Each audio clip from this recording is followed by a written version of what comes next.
What's going on, guys? This is Chandler Smith, and today I'm gonna be talking about the 9th investment that I ever made.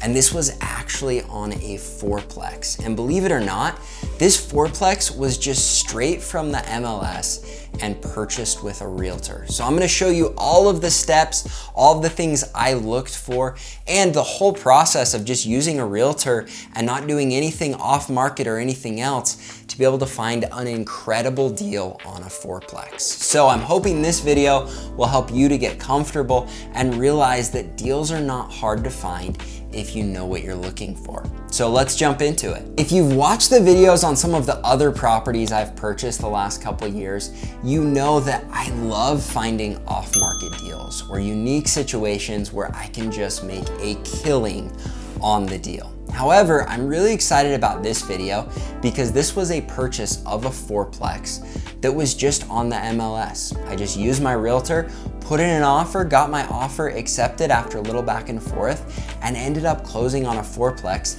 that has been an incredible investment for you. I'm gonna talk about why it's still okay and even can be a good thing to use a realtor as you're getting started, or even once you've been doing it for a while.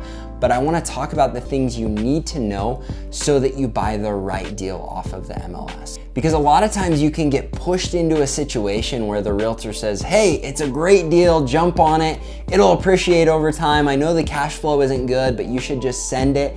And those are the deals that can end up bad. So in this deal, I'm gonna talk to you about my whole process and how I got comfortable to where I could buy something off of the MLS and end up with a great investment property. One of the things that gave me a huge advantage on this deal is I literally had just purchased another fourplex exactly like it. It was super similar to the last deal that I talked about where I purchased 2 fourplexes because it was the same square footage, it was built around the same time, and I knew exactly what I could get rents up to because I had already upped rents in this last building. And so I was looking at it saying, man, the rents in this are so low. Now, it was listed on the MLS and it was listed pretty high for what its current rents were. But I knew I could get rents up, and I also knew it had garages in the back which added a ton of value, and they weren't being used properly. They're actually being sold as individual garages, and they had them overpriced, and it was kind of this weird situation where the tenants were paying too little for the unit, but their garages weren't really being used in the right way. And so I knew right away if I could put them together and get a new tenant that it was going to be an awesome setup with just a couple little tweaks.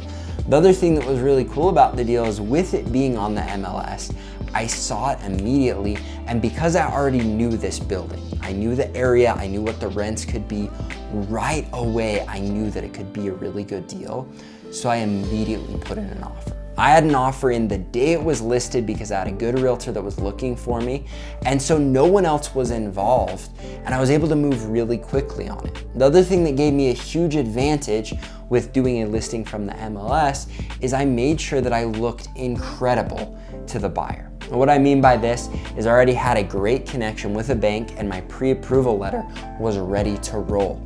They knew the bank, they knew the realtor because he'd done multiple properties in the area. And so when he reached out to them with the offer, he said, look, you need to know this investor is extremely serious about his offer. He's purchased a ton of other properties, he's pre-approved, he can literally close in 10 days with a loan because the bank knows him so well and they just finished the last loan with him. And so to them, I was as good as a cash buyer, and they knew that I was good for it. And that gave a ton of value because other offers came in that I know were the same or even higher, but they had already accepted mine because they knew I was someone that was going to follow through with that offer. They knew they could count on it being closed quickly, and they could get their property sold immediately without having to deal with all kinds of people coming through the property, dealing with the tenants, putting in offers and then saying, actually, we're not comfortable or we don't have financing. And so it is key that if you're going to purchase something off the MLS, you make sure that you've got your pre-approval letter, that you know exactly where your numbers need to be, and so that when you go through the inspection, unless there's something major that you have to have fixed where the deal won't work, you're not gonna jerk them around too much. Now, in reality, I still did an inspection and I still put a ton of stuff just to see how much they would come down on. But I knew even if they didn't come down, my offer was in a place where I was gonna be happy with it. And I think that's one thing that's so funny about investing in real estate is sometimes you're putting in a super lowball offer just to see what happens. Other times you're putting in an aggressive offer with plans of negotiating while you're going through the closing process because you find things along the way and you're trying to nickel and dime them. And other times you see a property that you know it's a great deal, you get your offer in immediately, you know you're not planning on negotiating a ton because they listed it too low and you were able to get in quickly. And so you've got to know when to use each of those circumstances and which circumstance it is. I see so many times in my own investing career where I have tried to go way low on what I offer when the property's worth what people are asking. And I look back and say, man, I should have just put in an offer for what they were asking because it would have been a good deal. And had I done it correctly, I could have closed immediately when now I did a lowball offer, someone else did an asking price offer, someone else did an above asking price offer, and there's no way they're gonna pick mine, even though I look good with my bank and financing and my situation, because someone else has come in with a much stronger offer because I didn't come in with a strong enough offer. So I'm telling you, if you know what to do and you come in with the right offer, dependent on what situation you're in, that is huge for closing on a deal. The other thing that's interesting with investing in real estate is everybody wants an incredible deal. I love an incredible deal. And whenever I can get one, I'm gonna jump on it. However, you have to know where you're willing to buy. And if competition is going to be involved, you've got to be willing to say, you know what? I'm okay with a 15% cash on cash return. Could I potentially get a 25% cash on cash return if I put in a lowball offer and they accept mine before someone else's? Yes. However, will I regret it if I don't get any return because I didn't put in an aggressive enough offer? So I know I've overpaid on some deals that I could have gotten a better deal, but I don't look at it as overpaying because I got it where my numbers needed to be. And so I think you've got to know where you want your numbers. You've got to be prepared to come through with an offer where those numbers are at. And if you know where that's at, you're going to be able to close on some awesome deals. So if you're wanting to use the MLS and use a realtor to find a good investment property, you've just got to remember these couple things. First off, you've got to use a realtor that has a good reputation in town so that people know you're an investor that's going to follow through with whatever that offer is. You've also got to make sure that you've got your pre-approval letter, you know how fast you can close, and you've got a good reputation with a good bank that they know, because that has a lot of value when they look at your offer.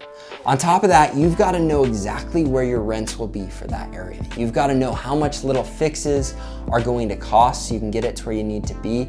And you've got to know what your number is that you're trying to get in a return and how all of those things come into play so that when you put in an offer in a competitive environment, you can put in an offer that makes sense. And a lot of times you can even put in an offer above what makes sense and have that little bit of wiggle room to get them down on things that you might find in the property. You've got to be comfortable in putting in an offer before you've even seen the property in person, and just make sure that your offer is set up in a way that it is dependent on an inspection that you are happy with. So you can either go back and work them down on the price, or you at least have a chance to go in and make sure everything is up to par for the offer that you put in. And if you're willing to do all of these things, you're ready to jump, everything's in place, I promise you, you can find incredible deals off of the MLS and through an awesome realtor. And it can put you in a place where you're set up with an awesome investment property at a killer return.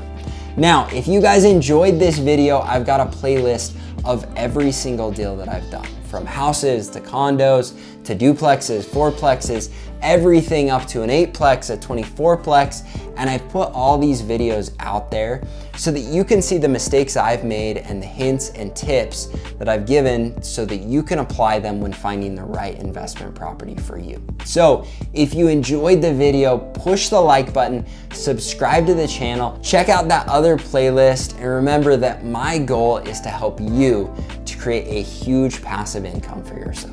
Thanks so much for watching, guys. Have a great day.